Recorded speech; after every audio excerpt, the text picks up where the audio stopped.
Histórias assombradas. E também não se esqueçam de deixar o like neste vídeo, beleza? Dito isso, vamos ao relato? O relato de hoje é este. Tá aqui, relato inquietante. Íncubo gay ou loucura? Vamos ver. Trata-se de um íncubo.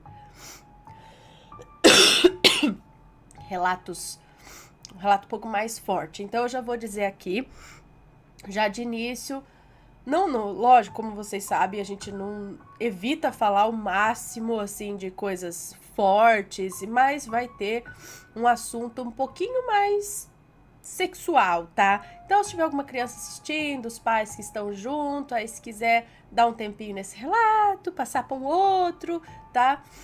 Talvez seja melhor.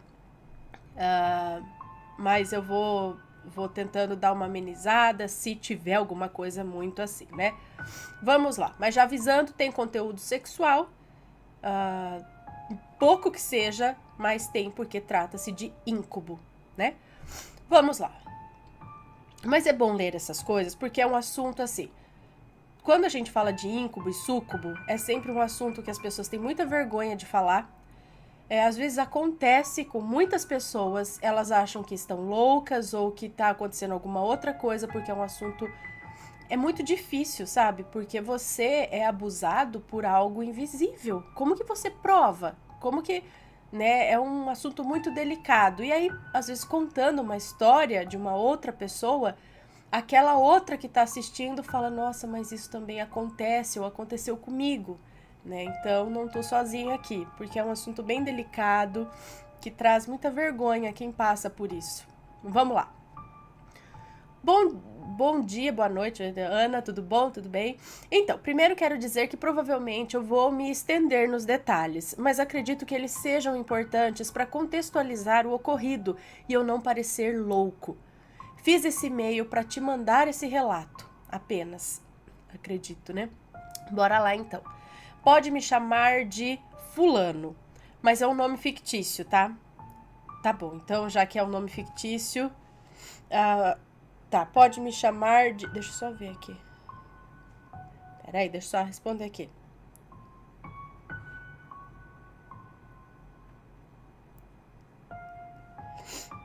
Pronto, respondi. Tá, pode me chamar de Caio.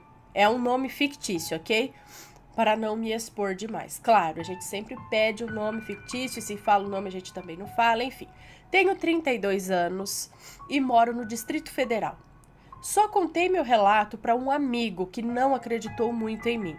Então, desde então, decidi manter essa vivência só para mim, para não ser interpretado de um jeito errado, por ser algo muito, muito íntimo e por ser uma situação muito confusa.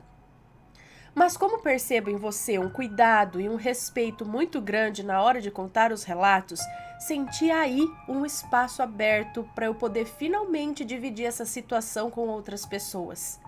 Eu acredito ter uma espécie de sensibilidade e já vivenciei muitas coisas estranhas, mas essa é a que mais me perturba e a que mantive quase em total sigilo até hoje, com exceção desse meu amigo que já mencionei. Deixa eu desenrolar. Meu relato é de uma situação que aconteceu em 2007, quando eu morava no Rio. Morei lá entre 2006 até 2011, pois eu fazia faculdade lá. Sou gay e naquela época eu não era tão bem resolvido como sou hoje. Eu me aceitava muito bem, contudo eu tinha muito mais medo da reação alheia do que eu tenho agora. E como sou nascido em Brasília, fui morar sem a família, com os meus 20 e poucos anos, em uma república masculina no bairro tal. Meu pai sugeriu que eu avisasse que eu sou gay nas entrevistas de admissão das casas, mas eu neguei por medo. Então ele sugeriu que eu tentasse sondar se algum outro morador pudesse ser gay. Essa estratégia eu usei. Antes de conseguir um lugar definitivo, fiquei em um hostel por uns 10 dias. Nesse período, eu procurava uma república para morar. Fiz 3 entrevistas e no final eu só não fui aceito em uma. Daí usei da estratégia que o meu pai sugeriu.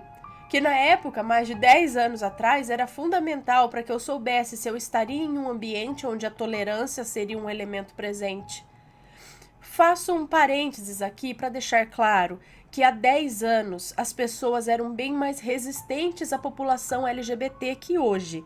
Por isso eu tive todo esse cuidado para escolher o lugar para morar. Afinal, é o ambiente em que mais precisamos nos sentir seguros e confortáveis. Pena que não foi isso que eu senti depois de um tempo, pelo ocorrido. Voltando, escolhi uma casa que, na entrevista, um dos meninos disse ser gay. Ainda assim, não falei, nem mesmo para ele, sobre a minha sexualidade. Eu queria sentir que podia confiar neles primeiro, pois era um território novo para mim. O primeiro ano foi ótimo. Existiam conflitos de convivência, mas todos se entendiam bem e criamos uma amizade bacana. Éramos 7 no total. Eu dividia o maior quarto com outros 3 rapazes. Outro quarto era dividido entre 2 deles e o rapaz que disse ser gay dormia sozinho no menor dos quartos. Vou chamá-lo aqui de Renato, para facilitar. O fato dele dormir em um quarto sozinho me fazia pensar sobre os meninos serem resistentes a dividir um quarto com um homem gay. O que me fazia ter mais receio de contar sobre mim. Fui um jovem muito medroso e receoso com isso, como pode notar. Enfim, esse primeiro ano se passou. E no segundo semestre de 2007, 2 moradores iriam voltar para suas cidades, incluindo o Renato. Então precisávamos encontrar outras pessoas para dividir a casa. Nesse momento, reivindiquei o antigo quarto do Renato, com a desculpa de que os roncos me atrapalhavam a dormir e ninguém impôs resistência.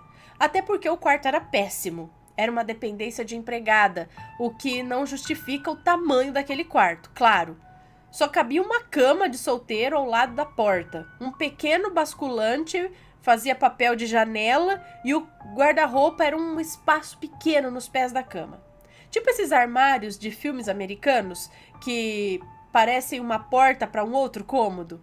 Não tinha espaço para mais nada, mas eu sentia que eu precisava ficar naquele quarto para caso eles descobrissem que eu era gay, não ter nenhuma reação estranha. Aí eu era muito medroso com a reação das pessoas, como se eu precisasse evitar qualquer mal-entendido.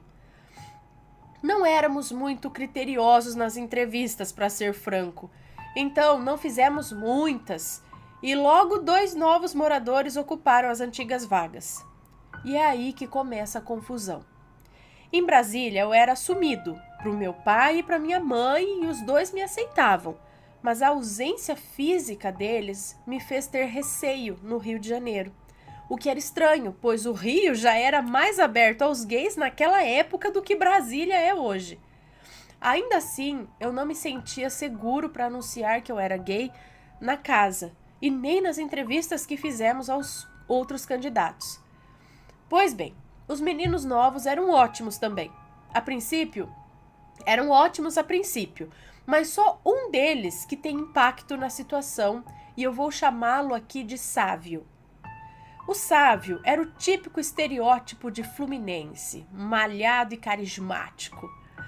Era um pouco mais velho que eu, ele tinha 26 anos e estava no Rio para fazer mestrado.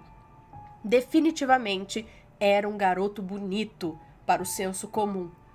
Era cabeludo, tinha uma barba rala querendo crescer e praticava parkour impressionantemente bem. Às vezes, assistindo todos aqueles movimentos arriscados dele, me dava um frio na barriga por medo dele se acidentar. Era um homem notavelmente interessante e ele bem sabia disso. Ele era de uma cidade no interior do Rio. Certa noite, uma noite de sábado, todo mundo saiu e eu fiquei sozinho em casa terminando um trabalho que tinha que entregar por e-mail ainda naquela noite. O Sávio, então, chegou em casa, me cumprimentou e foi direto para o quarto, e eu fiquei terminando o trabalho. Quando terminei, decidi ir em um bar que tinha lá perto e comprar umas cervejas para beber enquanto via um filme, e ele topou me acompanhar. Desistimos do filme e ficamos apenas bebendo na sala. Ainda no começo da noite, ele me perguntou na lata se eu era gay. No reflexo eu disse que não, mas imediatamente eu corrigi e me assumi. A partir de então, o Sávio passou a agir de maneira meio erótica perto de mim. Quando estávamos sozinhos em casa, ele sempre tocava no assunto de sexo. Falava das meninas com quem ele saía, contava detalhes de sua performance, se é que me entende. E por 3 vezes, comigo na sala, ele saiu do banho nu, sem pressa, com a desculpa que tinha esquecido a toalha. Outro exemplo é que certa vez ele foi ao meu quarto de cueca apenas, depois que eu tinha ido deitar, para pedir meu isqueiro emprestado, mas sentou na minha cama e ficou falando de sexo. E eventualmente ele passava a mão no abdômen, no peito, como que seduzindo, sabe? Eu não sei se era intencional ou não, mas aquilo me incomodava muito por 2 motivos. O primeiro, que hoje já não me incomoda mais, é que eu sentia que o fato de eu ser gay fazia ele pensar que sexo é assunto de rotina e que eu estou ali disposto a ouvir todos os detalhes da intimidade dos outros. E o segundo motivo era que eu sentia uma vaidade tão grande no Sávio que toda aquela sedução disfarçada me parecia massagem de ego, sabe? Como se ele quisesse ser desejado e admirado, entende? Pois bem, alguns dos meninos tinham família no interior do Rio. Então, quase todos os finais de semana, a casa ficava com 3 ou 4 pessoas das 7 que moravam lá. Contudo, em um final de semana em específico, ficamos só eu e ele. Enquanto voltávamos a pé de uma festa, bem altos já, perguntei para ele por que ele tentava me provocar. E ele ficou meio irritado com a pergunta. Disse que não tentava e meio que brigou comigo, dizendo que pensava que éramos amigos e que ele tinha liberdade para conversar comigo sobre tudo.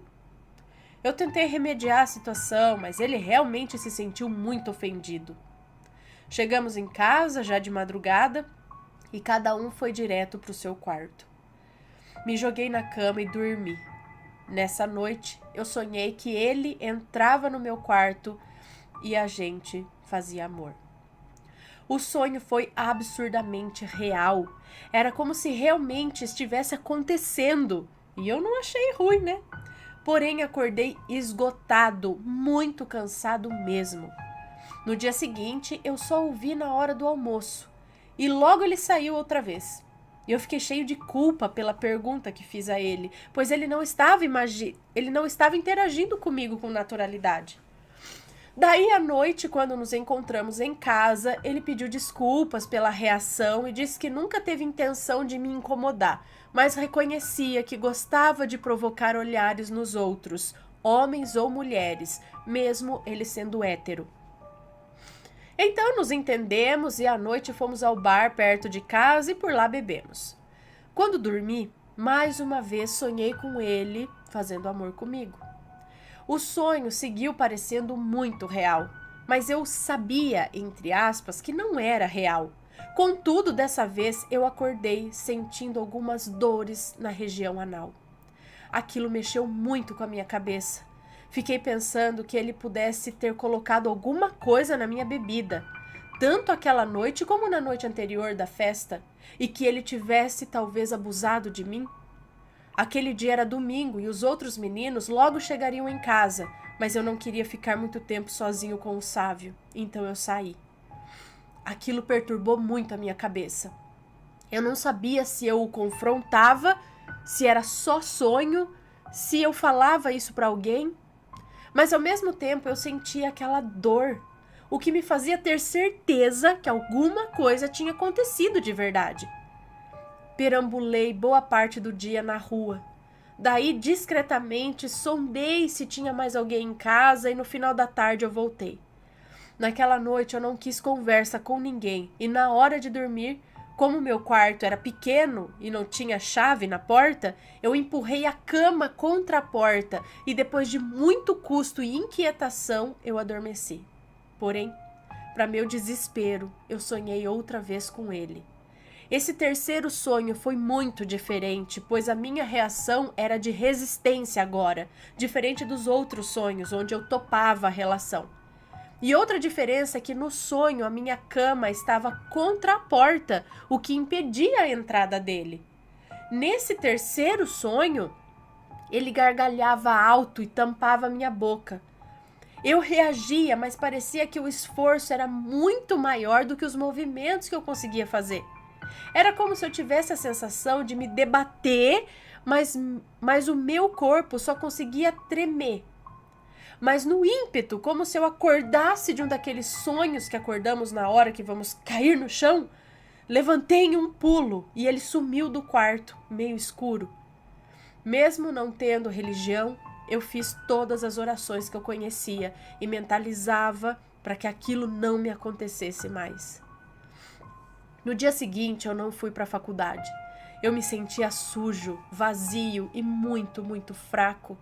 Era como uma gripe muito forte, somada a um grande constrangimento, vergonha, além da dor. Existia parte de mim que sabia que aquilo tinha acontecido e outra parte que pensava que eu estava ficando doido por conta da minha insegurança com a minha sexualidade. Uma parte entendia que não podia ter sido Sávio, mas outra sabia muito bem, por mais que o quarto não estivesse todo claro, que aquele era ele em cima de mim. Uma parte não entendia como aquelas gargalhadas não acordavam o restante da casa, e a outra imaginava que só eu tinha ouvido tudo aquilo. Eu só queria ficar sozinho, chorar e rezar. Eu não sentia vontade de comer, eu não sentia vontade de sair, de conversar. E a sensação de que a minha cabeça estava pregando uma peça comigo era enorme. Mas como no dia anterior, eu acordei com as mesmas dores, um pouco mais intensas. Esse dia foi o dia mais longo da minha vida, onde mais me senti impotente, com medo de estar louco, mas meio que sabendo não estar. E ainda por cima, sem saber a quem recorrer e o que fazer. Quando o Sávio chegou em casa, 2 dos nossos amigos já tinham chegado também, mas eu tive uma reação violenta assim que o vi, gritando para ele sair da casa e de perto de mim. E eu gritei mesmo. Eu não imaginava que eu teria aquela reação. Sávio ficou petrificado na porta da sala. Um dos meninos me tirou de lá, me levou para o meu quarto, o que eu resisti no começo. E ele tentou entender o que é que tinha acontecido. E eu contei para ele, com muita dificuldade, do que contar primeiro, de como contextualizar tudo aquilo, mas sem me preocupar com o fato de, naquele momento, ter deixado claro que sou gay. Ou seja, eu estava completamente fora dos meus padrões normais, pois o que tinha acontecido era muito atordoante. Fernando, o nome fictício desse amigo com quem conversei, ele ficou sem reação de imediato, mas depois tentou conversar. Perguntou se eu tinha usado alguma droga na festa de sexta e fez uma pequena... perguntou se eu havia usado drogas na festa de sexta e fez uma pequena campanha contra as drogas sintéticas. A pergunta me ofendeu. Ele percebeu e tentou explicar que o que não fazia sentido era o Sávio ter conseguido entrar no quarto com a cama bloqueando a entrada. Quando ele falou isso, eu percebi ainda mais que não podia contar para todo mundo, pois tinha uma coisa muito estranha e incongruente nessa situação, que até a mim, que vivia aquilo, era incompreensível. Parecia loucura, realmente. Talvez ainda pareça. O Fernando saiu do quarto, depois de conversar super calmamente comigo, e voltou logo em seguida dizendo que o Sávio ia dormir na casa de uns amigos e que tinha pedido para ele não dar detalhes da minha reação para ninguém. Até hoje eu não sei se ele espalhou ou não o meu pânico ao vê-lo. Fernando, que dividia o quarto com o Sávio, o Carlos, que é o outro garoto que estava em casa quando reagi mal ao Sávio e que não soube muito o que fazer, e mais um outro rapaz, sugeriram que eu dormisse no quarto com eles, já que o Sávio não estaria lá. Aceitei um pouco relutante, pois percebi que o Carlos estava resistente àquilo tudo. O quarto não era enorme, mas era maior mas era o maior da casa e tinha 2 beliches. A cama do Sávio era a de cima, do lado direito, justamente a que era minha antes de eu me mudar de quarto, no meio daquele ano. Ao mesmo tempo que me senti em um lugar familiar, dividindo o antigo quarto com os mesmos meninos de antes, eu sentia que o Sávio poderia entrar ali a qualquer momento. Naquela noite eu demorei muito a pegar no sono e assim que dormi, eu acordei, entre aspas, com o Sávio sentado na beliche, lá em cima, do meu lado. Ele gargalhava muito alto. Os meninos não acordavam. Ele então fez com uma voz tão estranha, era meio estridente e aguda, muito diferente do tom da gargalhada, que preenchia todo o silêncio do quarto com um tom mais grave, mas não tão grave como essas vozes de demônio que as pessoas imitam por aí. E ele fez com uma voz tão estranha uma pergunta que me arrepia só de lembrar. Ele disse assim: quer todo mundo olhando ou vamos pro nosso quarto? Nessa hora eu já segurava a coberta com tanta força e eu ficava pensando: Deus me ajuda, Deus me ajuda, Deus me ajuda.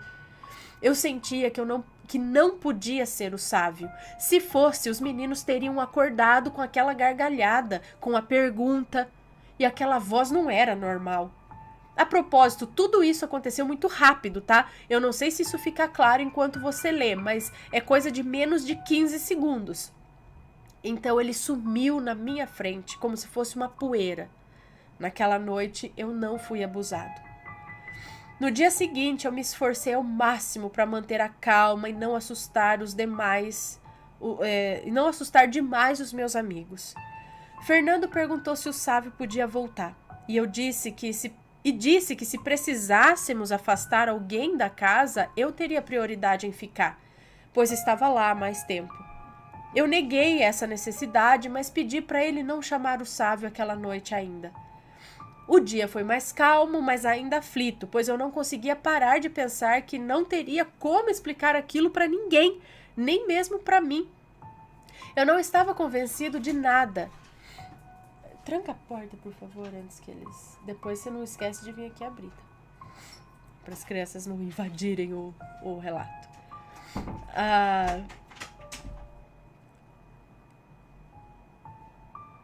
Eu não estava convencido de nada.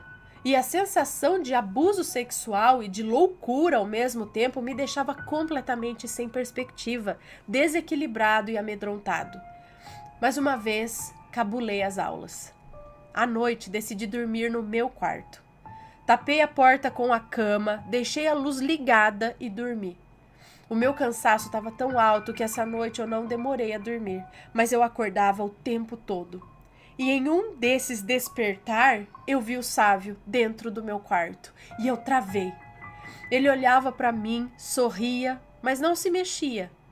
Ele estava bem perto da cama, mas parado no canto, me olhando de cima, uns 40 centímetros de distância. Apesar do tamanho do quarto, eu só conseguia olhar para ele, até que senti um movimento nos pés da minha cama. Ana, eu vi uma figura muito estranha. Era um homem, mas ele tinha a pele acinzentada e o corpo todo desproporcional. Ele era careca e estava nu. Os olhos eram normais, mas não tinha cílios nem sobrancelha. Em verdade, ele não tinha pelo algum. E então aquilo sumiu. O Sávio continuou no canto do quarto me olhando e sorrindo.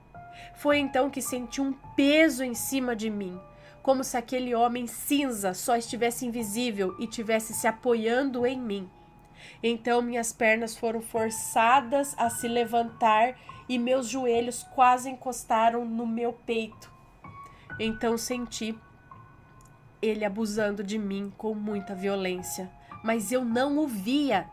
Eu estava travado, eu estava em pânico, chorando e fraco.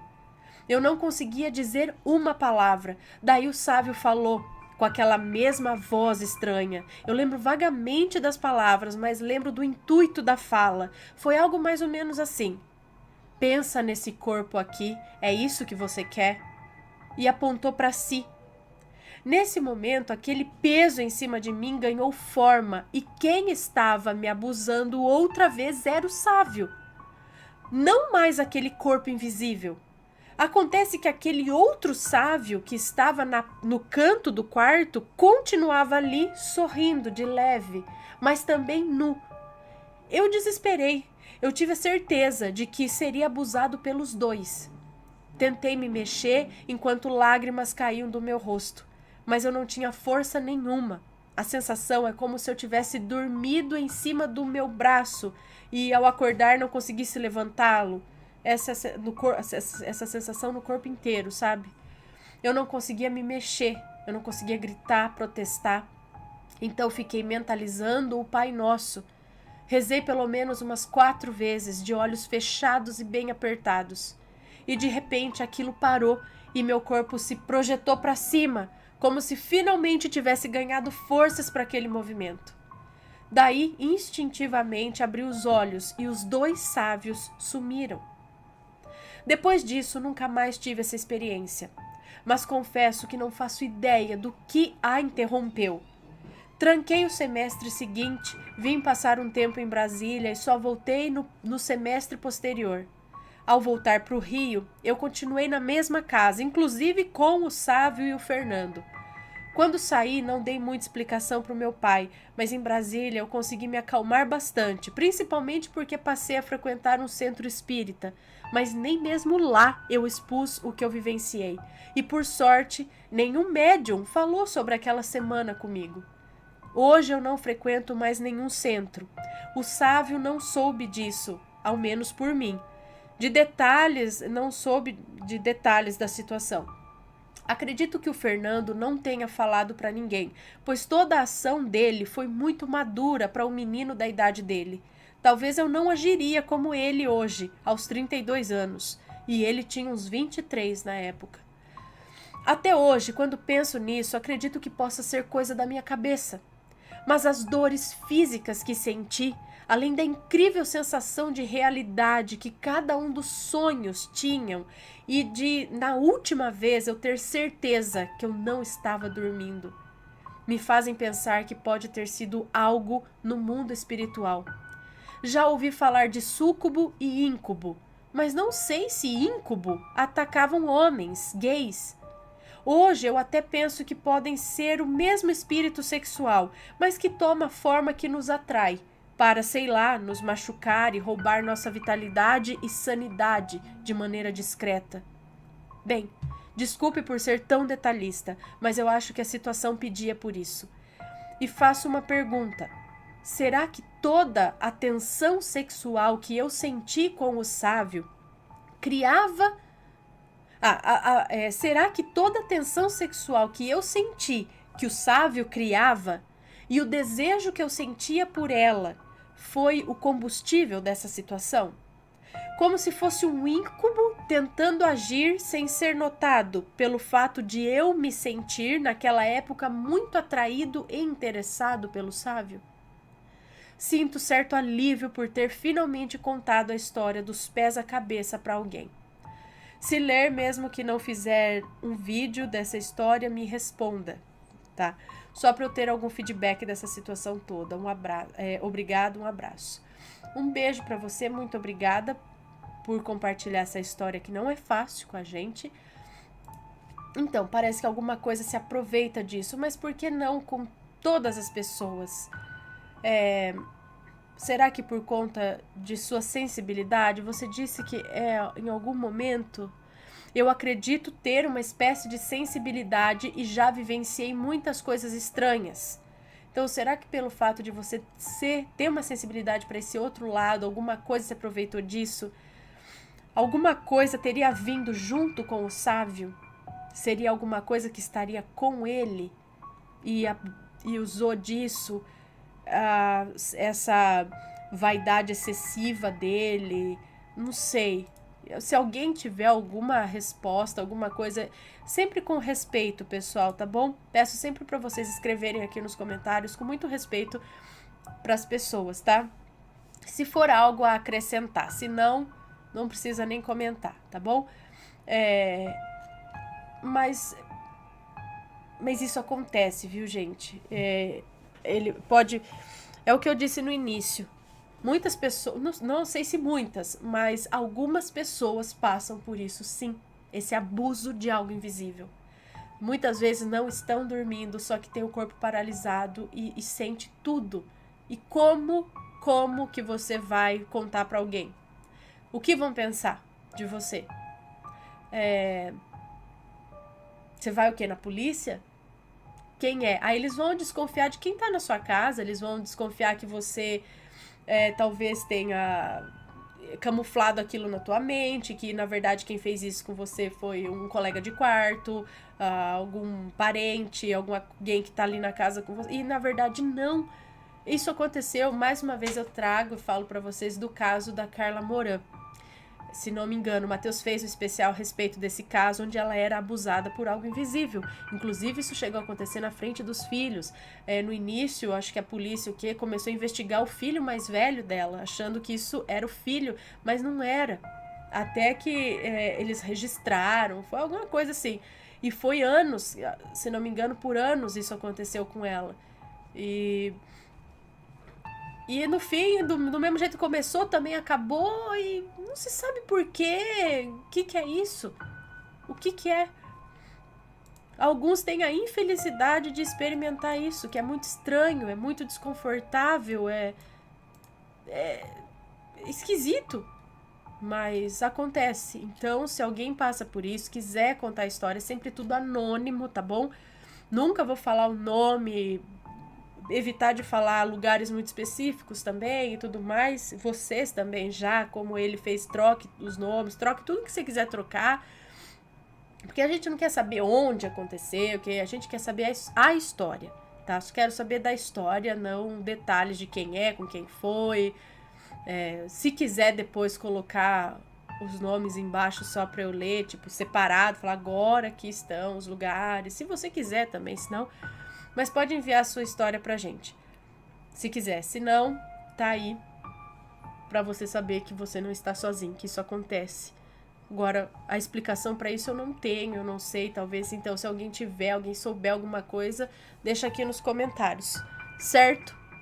Tem alguns outros relatos aqui no canal que falam a respeito disso. A maioria, parece que, pelo menos dos casos relatados, são de mulheres que sofrem esse tipo de abuso.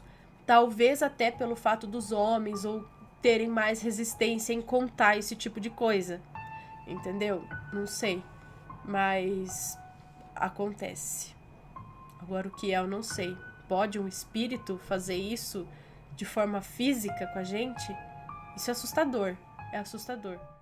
E aí? Tá gostando dos relatos? Então o que você acha de deixar um like aí no vídeo, hein? Gosta dos relatos? Deixa o seu like, mesmo que seja nos cortes.